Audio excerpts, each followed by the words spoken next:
Hey y'all, it's Early Career Academic, and today we're writing the literature review. That's right, the dreaded lit review. I think this is probably the number one aspect of research writing that I see the most questions on in my academic mamas Facebook groups. Questions like, how much research should I do for a literature review? How do I process all of the notes from my research? What even is the function of a literature review? These are all good questions for writing experience that can be very intimidating. As someone who both writes a lot of these and teaches students how to write them, I have some advice. To recap, when I read research articles, I not only highlight the PDFs or hard copies, but I also take notes on index cards, which you can see between me and the computer here. This keeps me from taking a lot of extra time-consuming notes that won't end up in the paper anyway. In this video, I'm going to be rereading the cards and deciding which of my notes will be included in the review. To further help myself, I use either highlighters or sticky notes to separate the cards into stacks based on where I think they're going to go in the paper. So there is a stack here that I'm focusing on for this video, which is my literature review stack. I also have stacks for the introduction of the paper, I have stacks for framing or terminology, and I have stacks for the conclusion or discussion. Sometimes there are pieces of scholarship that I want to use in multiple places in the paper. In that case, I tend to use highlighters to color code, but in this case, a lot of these pieces of research fall into one section of the paper or another. In general, I have 3 pieces of advice for writing good literature reviews. The first one is take minimal notes on each article. That's right, you heard me.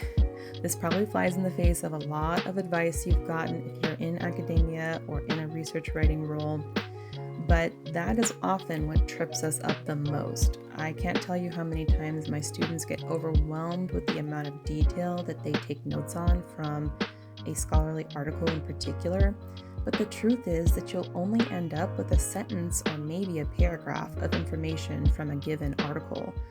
Do yourself a favor and use something, a note-taking framework like a research spreadsheet or index cards, to keep your notes minimal.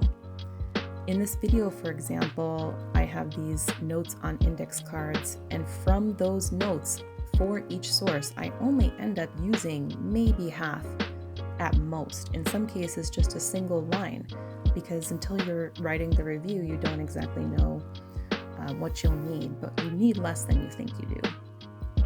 The second piece of advice is tell the research story first, then go in and add the details. A good literature review is a story of research. Like all good stories, it has an arc and it has themes. Tell the story first and then go back and add quotations if appropriate, fix your citations, etc. Don't get bogged down in those details. Keep the arc, the story arc, in the foreground.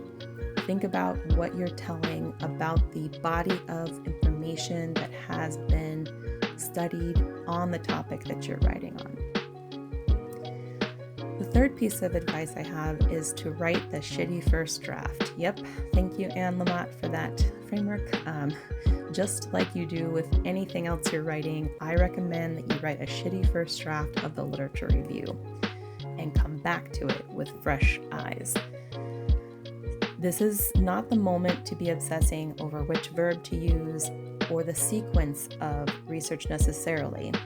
You want to just get it out, get it out of your notes area into the paper, shift stuff around, think about that story, put notes to yourself or big X's, use the highlighter tool, whatever you have to do to say, come back here and fix this, and then move on.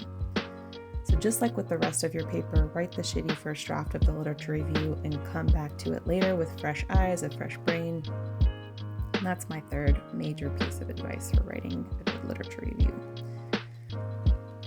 After I complete this shitty version of my literature review, I will go back probably after my walk today or maybe even tomorrow with fresh eyes to take a look at it It's actually in pretty good shape, and I think because I had this extra time that I requested to think about the research, sometimes we don't realize how important that time of mulling over is, but in this case it was very helpful. I came to this writing experience with a very clear sense of the story of research, so I don't think I need as much editing in this for this literature review as I have for some literature reviews I've written.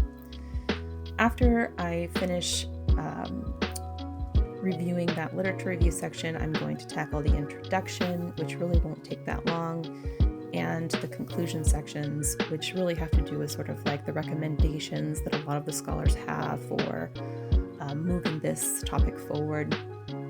And then I'll do a whole paper read through where I will decide on any reshuffling that needs to happen, and definitely axe some things because I am already over the word limit and I haven't even written the introduction and conclusion sections. So I will be axing some of my writing in this next draft. And then I do another whole read through for polishing to make sure that I sound as educated as I am. And then finally, I'll do a citation and formatting read through and submit the paper. That's pretty much how my process goes. I would love to know in the comments if you have any questions about writing a literature review. Because I'm so immersed in the instruction of it and the practice of it, sometimes I'm not always certain what are the tripping hazards, although I do see my students go through similar ones every single semester. So if you have a specific question about tackling the literature review section of your paper or your book, let me know in the comments. I'd be happy to do my best to answer those. Some of this, of course, is field specific, but most of the time, what makes a good literature review transcends discipline. There are certainly different disciplinary practices, but the story of research is really where it's at. So if you can get that down, then you've won the battle, my friend, and I wish you luck on that journey. If you liked this vlog, please give it a thumbs up and subscribe if you're not already a subscriber.